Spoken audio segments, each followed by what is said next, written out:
উনি সতর্ক হয়ে যান। এইসব যে আমি আজকে যেগুলো বলবো অবশ্যই সতর্ক হয়ে যাবেন। আর ভিডিওটা কিন্তু অবশ্যই সম্পূর্ণ দেখবেন। আপনাদের যাদের হচ্ছে পেজে রিকমেন্ডেশনে হচ্ছে যে রিভিউ কনটেন্ট চলে আসছে মানে হচ্ছে ধরেন যে আপনার কোনো কনটেন্টের সমস্যা আছে। সো এটা যে শো করতেছে ফ্লাগ কনটেন্ট শো করতেছে, তারা অবশ্যই ভিডিওটা দেখে যাবেন এবং আপনারাও দেখতে পারেন কারণ পরবর্তীতে আপনাদের ওই সমস্যা পড়ার জন্য মানে পড়তেই পারেন। সো এটা দেখে অবশ্যই শিখে রাখেন কি করতে হবে। সো যাই হোক চলুন ভিডিওটা শুরু করা যাক। আর এখনই সাবধান হয়ে যান। নয়তো কিন্তু পরে সমস্যা হয়ে যাবে।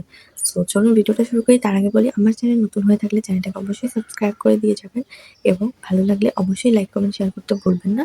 আর হ্যাঁ, আপনারা যারা হচ্ছে ফেসবুক পেজ বিষয়ে কোর্স করতে চাচ্ছেন, চাইলে আমার কোর্সে জয়েন হতে পারেন। এখানে ৭ দিনে একটি কোর্স করানো হয়। আর হ্যাঁ, সিট সংখ্যা খুবই কম আছে। ছেলে-মেয়ে উভয়কেই কোর্সটি করানো হয়। আলাদাভাবে ২ গ্রুপকেই করানো হয়। তো যারা জয়েন হতে চান হোয়াটসঅ্যাপে দেওয়া নাম্বারে যোগাযোগ করে জয়েন হয়ে নিতে পারেন। কমেন্ট বক্সে হোয়াটসঅ্যাপ নাম্বার দেওয়া আছে। চলুন এখন এর মধ্যে ভিডিওটা শুরু করি। দেখেন আপনাদের যাদের হচ্ছে ফ্ল্যাগ কনটেন্ট চলে আসছে পেজে, আপনারা কিন্তু পেজ রিকমেন্ডেশনে গেলেই দেন হচ্ছে দেখতে পারবেন যে ফ্ল্যাগ কনটেন্ট আছে। মানে আপনার যেকোনো কনটেন্টে সমস্যা আছে। সো এটা আপনারা কিভাবে কি করবেন? এটা যদি আপনার থেকে থাকে বর্তমান সময়ের জন্য মানে ২০২৫ সাল আসতেছে, তো এই সময়ে এইটা নিয়ে যথেষ্ট পরিমাণ সতর্ক থাকতে হবে। কারণ ফ্ল্যাগ কনটেন্ট যদি আপনার পেজে থেকে থাকে তাইলে কিন্তু আপনি পরবর্তীতে কনটেন্ট মনিটাইজেশন সেটআপ নিতে আপনার খুবই ঝামেলা হয়ে যাবে। সো এখনই এটাকে রিমুভ করা উচিত আপনার। দেখেন যাদের পেজে এইসব সমস্যা আছে আমি মনে করি যে তারা একটুখানি সতর্ক থাকুন যাতে হচ্ছে পরবর্তীতে আপনার কোনো ফ্লাগ কনটেন্ট না আসে বা যাদের পেজে ফ্লাগ কনটেন্ট নেই তারাও সতর্ক হয়ে যান কারণ ফ্লাগ কনটেন্ট যেকোনো সময় আসতে পারে। আপনার দেখবেন যে নিজের কনটেন্ট সেখানেও আপনাকে ফ্লাগ কনটেন্ট দিয়ে দেবে যেকোনো একটুখানি সমস্যার জন্য হলেও। ঠিক আছে? তো এগুলা থেকে অবশ্যই সতর্ক থাকুন।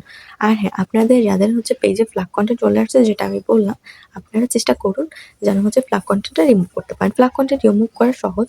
আপনার যে রিভিউ কনটেন্ট আছে আপনি রিভিউ কনটেন্টের মধ্যে যাবেন।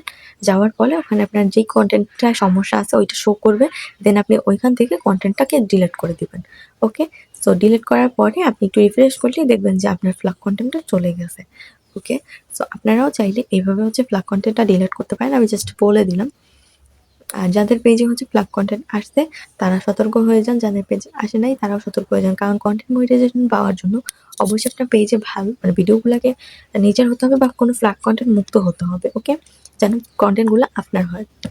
এবং ভালো কনটেন্ট দিতে হবে এটাই স্বাভাবিক। আর অবশ্যই হচ্ছে যেটা করতে হবে সেটা হচ্ছে যে মানে পেজটাকে ফ্রেশ রাখতে হবে। রিকমেন্ডেশনটাকে ঠিক রাখতে হবে। তাহলেই আপনি হচ্ছে কনটেন্ট মনিটাইজেশন সেটআপটা পাবেন। সো যাই হোক আশা করি আজকের ভিডিওটা আপনাদের কাছে ভালো লেগেছে। পেজটাকে অবশ্যই চেষ্টা করবেন ভালো রাখার জন্য।